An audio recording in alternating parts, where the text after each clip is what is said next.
স্পিকারের বিরুদ্ধে অনাস্থা প্রস্তাব শুভেন্দুর। বিধানসভায় সচিবের কাছে অনাস্থা প্রস্তাব জমা। সংবিধান মানেন না তৃণমূল বিধায়করা, এমনটাই মন্তব্য শুভেন্দু অধিকারীর। রাজ্যপালের অনুমোদন ছাড়াই শপথ। যারা সংবিধান মানেন না তারা কিভাবে সাংবিধানিক পদে থাকেন, এছাড়া আর কি বললেন বিরোধী দলনেতা জানবো আমাদের প্রতিনিধি দেবজ্যোতি ঘোষের কাছ থেকে। দেবজ্যোতি, বিরোধী দলনেতা তিনি স্পিকারের বিরুদ্ধে অনাস্থা প্রস্তাব এনেছেন, এনে তার কি বক্তব্য?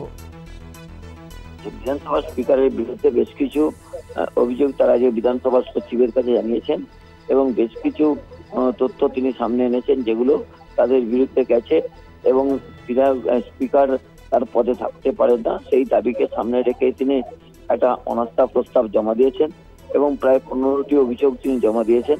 সেই জায়গাতেই কিন্তু আজকে বিধানসভা সচিবের কাছে তারা এই বিষয়টি দিয়ে এনেছেন। তবে বিষয়টি কবে আসবে বিধানসভায় তা নিয়ে কিন্তু এখন বিধানসভা সচিবালয় থেকে কিছু জানা হয়নি। আগের বারে যেটা অনাস্থা আনা হয়েছিল সেটা কিন্তু বিধানসভা স্পিকার উপস্পিকারকে তিনি দায়িত্ব দিয়েছিলেন, তিনি সেটি পত্রপাঠ খারিজ করে দিয়েছিলেন।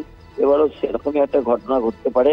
তবে এবারে যে চলতি অধিবেশন আগামী 5 তারিখ শেষ হচ্ছে, তার আগে আলোচনা হওয়ার সম্ভাবনা নেই বললেই বলা যায়।